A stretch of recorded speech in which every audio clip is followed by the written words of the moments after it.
시편 59편입니다. 사랑하는 하나님, 사탄은 지금도 우는 사자와 같이 커다란 입을 벌리고 우리를 삼키려 합니다. 우리의 약점을 파고들며 우리를 조롱합니다. 우리의 이기적인 욕망을 부추기며 우리를 미혹합니다. 틈만 나면 비방하고 우리를 넘어뜨리려 합니다. 우리가 하나님의 자녀인 것을 시도 때도 없이 망각하도록 꼬드깁니다. 우리 스스로 감당할 수 없어서 주님에게 이 문제들을 아뢰입니다. 주님만이 나의 요새이시며 방패이십니다. 주님의 인자하심으로 우리를 지켜 주시옵소서. 아멘. 이 시편 50편 후반부는 계속해서 다윗을 죽이려고 하는 사울 왕을 피해서 여기저기 도망 다니면서 바울이 쓴 시로 이 표제어에 그렇게 기록이 되어 있습니다. 오늘 시편 59편도 사울 왕이 사람을 보내 다윗을 죽이려고 그 집에 사람을 보내서 죽이려고 하는 그 장면이 사무엘상 19장 8절 이하를 보면 나와 있습니다. 다윗은 누굽니까? 사울 왕의 신하였습니다. 다윗은 누굽니까? 자기의 아들인 요나단의 친구였습니다. 다윗은 누구였습니까? 자기의 딸인 미갈의 남편 사위였습니다. 그런데 믿을 수가 없었습니다. 그런데 시기심이 났습니다. 분노하려서 이 성경 사무엘상 19장을 보면 단창을 갖고 다윗을 향해서 던집니다. 다윗이 겨우 피해가지고 도망가고 집으로 갔는데 집까지 부하를 보내서 다윗을 죽이라고 그렇게 다가오는 그런 장면이 사무엘상 19장에 기록이 되어 있습니다. 그때 이 다윗은 고통 속에서 어찌할 줄 모르고 하나님을 향해서 이 시편을 노래하고 있습니다.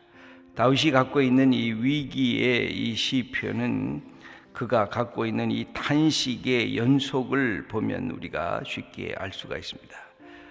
이게 명령의 하나님을 향한 탄식의 간구가 일어나고 있는데 1절을 보면 건지소서 나를 높이 드소서, 2절도 보면 건지소서 구원하소서, 4절을 보면 깨어 살펴 주소서, 5절을 보면 모든 나라를 벌하소서, 악을 행하는 자들에게 은혜를 베풀지 마소서, 11절에 죽이지 마소서 그들을 흩으시고 낮추소서, 12절을 보면 사로잡히게 하소서. 이 모든 것이 그냥 간구, 탄식하는 간구로 되어 있습니다. 하나님 나를 좀 건져내시고 나를 구원하시고 나를 좀 살펴보시고 악한 자들은 멸하시고 은혜를 베푸시지 말고 저들은 사로잡히게 해달라고 그러면서 하나님 앞에 간구하는 이 다윗의 이 시인의 모습이 기록이 되어 있습니다. 그런데 여기에서 이 원수는 단수이면서 복수이기도 하고 또 넓게는 보면 나라이기도 하고 오늘날 우리들이 보면 인간적인 원수일 수도 있지만 그것보다 더 높은 영적으로는 이것은 하나님을 대적하고 우리를 미혹하고 우리를 하나님의 자녀의 특권에서 우리를 빼앗으려고 하는 이 사탄적인 세력으로 생각하면 이 본문을 더 쉽게 우리가 이해하고 받아들일 수가 있을 것입니다. 여기에 보면 이 원수들, 이 대적자들은 이 다윗 이 시인을 향해서 이것이 어쩌다가 그냥 한번 화가 나서, 여러분 우리가 화가 나서 친구하고 싸움한다든지 화가 나서 우리의 자녀들을 한번 때린다든지 뭐 이런 것이 아니라 여기에 보면 이 자기를 적대하는 이 원수들과 대적자들에게는 굉장한 계획과 음모와 일관적 그 공격이 지속되고 있다는 사실을 여기에서 기록해 주고 있습니다. 우리 1절을 보면 이 계획적으로 그렇게 치려고 하고 있는데 한번 읽어보겠습니다. 나의 하나님이여 나의 원수에게서 나를 건지시고 일어나 치려는 자에게서 나를 높이 두소서.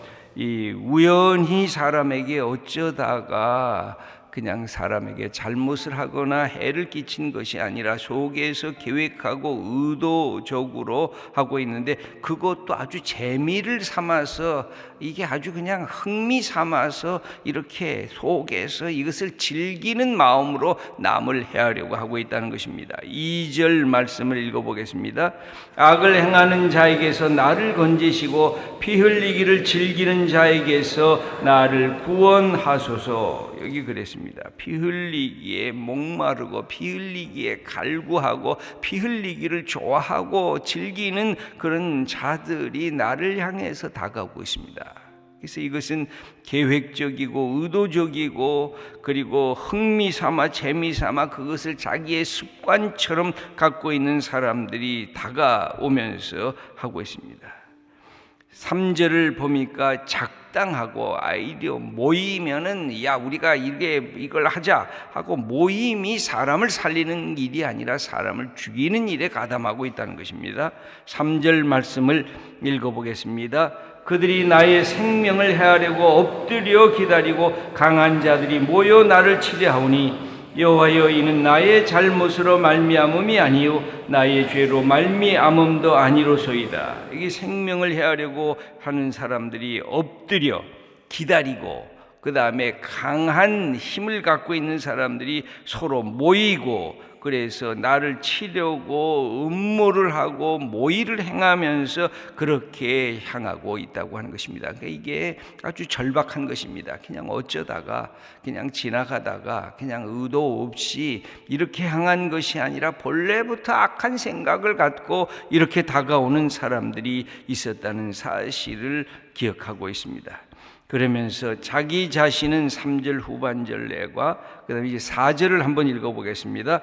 내가 허물이 없으나 그들이 달려와서 스스로 준비하오니 주여 나를 도우시기 위하여 깨어 살펴주소서. 무고한 자 잘못이 없는 자를 살해하려고 하고 허물도 없는 사람을 죽이려고 하고 그렇게 이 시인을 향한 공격이 되어지니까 하나님이여 나를 아시지 않습니까? 내가 이렇게 무슨 잘못을 저질렀기에 내가 이렇게 공격을 받습니까? 하나님이 나를 아시기에 내가 하나님 앞에 내 모든 것을 아뢰입니다 하고 그렇게 선언하게 됩니다. 그래서 여기에 그 하나님에 대한 기도의 이 내용이 다시 한번 나오는데 5절 말씀을 한번 함께 읽겠습니다. 주님은 만군의 하나님 여호와 이스라엘의 하나님이시오니 일어나 모든 나라들을 벌하소서. 악을 행하는 모든 자들에게 은혜를 베풀지 마소서.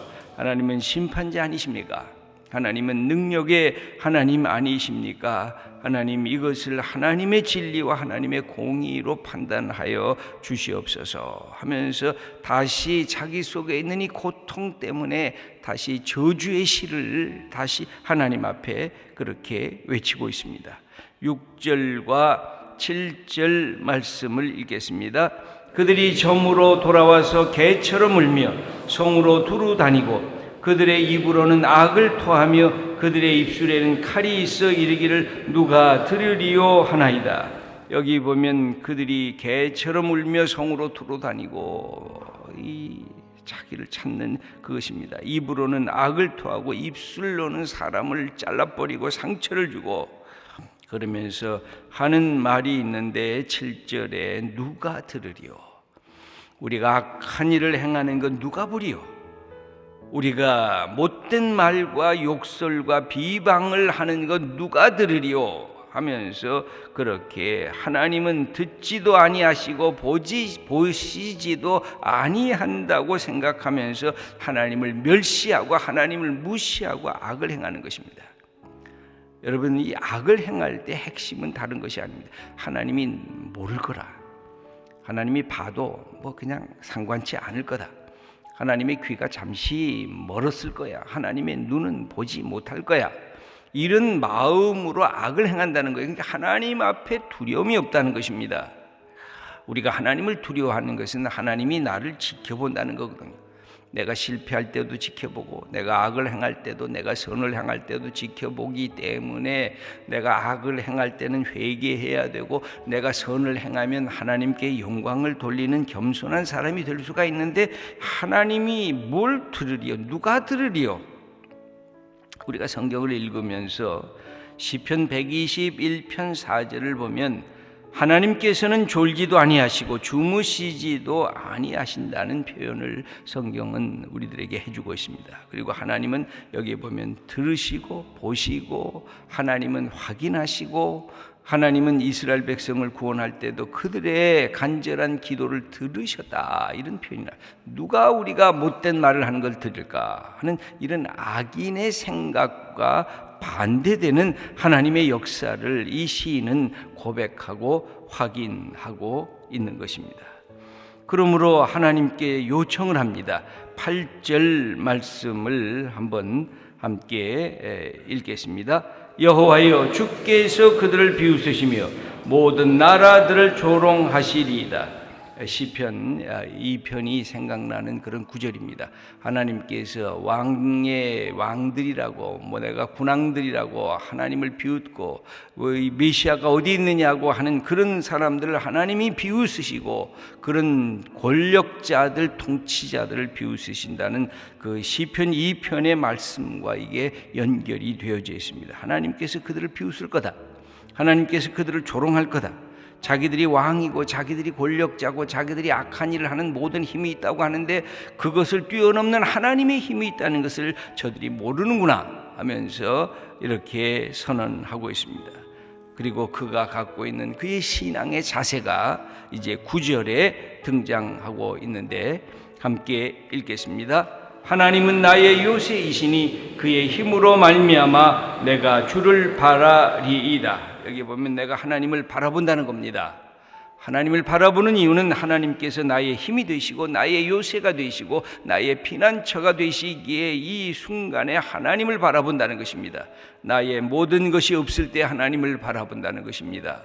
내가 갖고 있는 것이 있을 때에도 하나님을 바라보았던 이 다윗이 자기가 갖고 있는 모든 것이 다 이루어졌을 때 하나님을 바라는 것, 이것은 하나님을 향한 기대요, 하나님께서 나의 기도를 들으신다고 하는 마음의 약속이요 확신이 그의 속에 있기 때문에 하나님을 바라라, 이 바라본다 라는 것은 참으로 성경 구절에 많이 나옵니다. 이 하나님을 바라라, 인내하며 하나님을 바라라, 담대하게 하나님을 바라라, 믿음의 주인 예수님을 바라보라. 이 성경 구절에 보면 이 우리의 마지막 대상, 신뢰의 대상, 우리의 사랑의 대상, 우리의 갖고 있는 하나님에 대한 기대의 대상, 그것이 하나님, 그 하나님을 향해서 다시 바라보라는 것입니다. 그런데 이유가 있습니다. 왜 그렇게 바라봐야 될까요? 여기에 보면 10절 말씀을 우리 한번 함께 읽겠습니다. 나의 하나님이 그의 인자하심으로 나를 영접하시며 하나님이 나의 원수가 봉받는 것을 내가 보게 하시리이다. 여기 보면 다시 인자하심이 나옵니다. 이 인자하심은 노래로도 나오는데 16절도 한번 읽어보겠습니다. 나는 주의 힘을 노래하며 아침에 주의 인자하심을 높이 부르오니 주는 나의 요새시며 나의 환난 날의 피난처이심이로다. 여기에도 내가 노래하는 이유는 하나님의 인자하심 때문에 그렇다는 것입니다. 이 인자하심은 성경에 끊임없이 나오는 말씀이라고 제가 말씀을 드렸습니다. 헤세드, 자비로고 번역될 때도 있고 사랑이라고 번역될 때도 있고 끊임없는 하나님의 자비로 번역될 때도 있고 인자하심으로 번역될 때도 있고, 이 헤세드라는 말이 하나님과 인간과의 약속을 지키는 하나님의 언약적인 사랑, 끊임없는 사랑, 하나님이 인간이 그 약속을 깨뜨려도 하나님은 그 약속을 붙들고 지속적으로 당신의 인간을 긍휼히 여기는 그 지속적인 사랑을 이 헤세드, 인자하심이라고 그렇게 말합니다. 여기에 이 시인은 뭘 다시 깨닫습니까? 자기가 죄가 없다고 고백했지만 죄가 없다고 하나님께서 나를 받아주지 않는 게 아니라는 사실을 알고 있어요. 그래서 하나님의 인자하심을 요청을 하세요. 하나님이 인자하시기에 나를 영접해 줄 겁니다. 내 모습만 봐가지고 나를 영접하는 것이 아니라 하나님에게 있습니다. 이 하나님의 인자하심을 붙드는 것입니다. 여러분 모든 기도할 때 이 하나님의 인자하심, 하나님 나를 긍휼히 여겨주세요. 하나님의 인자하심을 내가 바라보겠습니다. 하나님의 인자하심은 하나님의 언약적인 사랑이 나를 사랑하신다고 했던 그 사랑을 내가 받아들이겠습니다. 내가 믿겠습니다. 내가 그것을 하나님 안에서 확인하겠습니다 라고 이 인자하심에 대한 것을 우리가 늘 생각해야 돼요. 그렇지 않으면 여러분 우리의 죄악이 우리를 억누릅니다. 우리가 아무리 잘 나가다가도 우리의 미혹함이 우리를 다시 우리의 삶을 쪼개버립니다. 그때의 하나님의 인자하심을 다시 붙잡아야 돼요. 내가 어제 다시 죄악을 범했어도 다시 오늘 인자하심을 붙들어야 돼요. 내가 결단하고 내가 주님 위해서 모든 걸 하려다가도 내 교만 때문에 무너져도 다시 주님의 인자하심을 또 붙잡아야 돼요. 내가 반복적인 내 삶에 부끄러움이 있어도 다시 주의 인자하심을 또 붙잡아야 돼요. 그래야 내가 다시 생명의 기운을 받아요. 내가 다시 용서받는 죄의 이 사함의 기쁨을 내가 다시 받을 수가 있어요. 그리고 내 모습 이대로 주님께 아뢰면서 하늘의 인자하심을 받는 이 다윗의 이 고백을 보면 반복해서 이 인자하심이 나옵니다. 이 주의 인자하심으로 나를 영접하시고 하나님 나를 이끌어 달라고. 이 헤세드라고 하는 말은 우리 말로는 친절 카인드니스라고도 번역할 수가 있고 또 견고함 steadfastness라고 그렇게 번역할 수도 있고 love 사랑이라고 그렇게 번역할 수도 있습니다. 이것은 창조주 하나님과 우리 인간과의 약속의 개념입니다. 여러분 부부가 약속을 하잖아요. 나는 당신만을 사랑하고 당신은 나만을 사랑하고. 이 약속이 정절 아니에요. 이 약속을 함께 지키는 것은 약속, 언약 아닙니까? 하나님께서 우리를 사랑하시는 이 인간에 대한 언약을 이야기할 때도 이 헤세드를 사용할 수가 있고, 인간 상호 간의 관계 속에서도 이 헤세드를 사용할 수가 있어요. 내가 내 안에 내 친구들에 대한 신실함, 내가 자비로움, 인자함, 이것을 함께 나누는 이 헤세드라고 하는 말은 아주 소중한 그런 말인 것입니다. 그래서 하나님 앞에 이렇게 고백하고 선언하면서 여기 한 가지 보복에 대한 얘기가 나오는데 흥미로운 것이 하나가 나옵니다. 11절 말씀을 한번 읽겠습니다. 그들을 죽이지 마옵소서. 나의 백성이 잊을까 하나이다. 우리 방패 되신 주여, 주여 능력으로 그들을 흩으시고 낮추소서. 이런 표현이 나오는데 이 보복을 하나님께서 해주시되 단회적으로 끝내버리지 말아달라. 그러니까 죽이지 말라는 거예요. 아까 멸하소서 멸하소서 그렇게 기도하다가 그냥 죽이지 말고, 하나님을 사랑하지 않는 사람이, 그리고 하나님 앞에서 자비가 없는 사람이, 그리고 악을 행하는 사람이 어떻게 서서히 그의 인생에 파멸하는가를 보여달라는 거예요. 그래서 다른 사람들이 그것을 보고 악을 행하는 자가 저렇게 무너지는구나. 여기 보면 단번에 죽어버리면 다른 백성들이 그게 뭐 한번 잠깐 움찔했다간 그냥 끝난다는 거예요. 그래서 인간의 악이 어떻게 무너지는가, 왜 하나님께서 길이 참으시고 계시는가, 인간이 악을 행하면 어떻게 그의 인생이 흩어지고 낮아지고 파멸에 들어가는가를 하나님 보여주셔야 세상이 악을 두려워하지 않겠습니까? 그래서 하나님 선을 향하여 나갈 수가 있지 않겠습니까? 하고 여기에서 그렇게 말하는 것입니다. 그래서 여기 11절에 그런 말씀을 하면서 다시 그를 무너뜨려 달라고 얘기를 하고, 그러나 마지막에는 뭐라고 고백을 합니까? 16절 17절에 그의 삶의 자리에서 하나님을 다시 노래하기 시작합니다. 슬픔의 탄식의 시로 시작을 하지만 나중에는 기쁨과 감사의 시로 바뀌어지는데 16절 17절 말씀을 읽겠습니다. 나는 주의 힘을 노래하며 아침에 주의 인자하심을 높이 부르오리니 주는 나의 요새이시며 나의 환난 날의 피난처이심이니이다. 나의 힘이시요 내가 주께 찬송하오리니 하나님은 나의 요새이시며 나를 긍휼히 여기시는 하나님이심이니이다. 그렇게 고난을 받고 그렇게 어려움 속에 있었던 이 다윗이 사울 왕을 죽일 기회가 있었지만 자기가 죽이지 않고 그대로 내버려 둡니다. 그리고는 하나님 앞에 모든 것을 맡깁니다. 그리고는 다윗은 하나님을 향해서 다시 하나님의 인자하심, 여기 주의 인자하심을 언제 부른다고요? 16절에 보면 아침에 주님의 인자하심을 노래하며 내가 주님을 찬양하겠나이다. 주는 나의 힘이시여 나의 피난처여 나의 요새이십니다. 여러분, 이 아침에도 우리 하나님의 인자하신 하나님의 따뜻한 하나님의 사랑과 긍휼을 노래하시면서 내 자신을 억누르고 있던 이 모든 어둠의 세계를 다 훌훌 벗어나고 하나님 앞에 모든 걸 맡기시고 나는 나의 길을 가련다. 나는 하나님 앞에서 내 길을 한 걸음 한 걸음 가겠다 선언하는 주님의 자녀들 다 되시기를 축원합니다.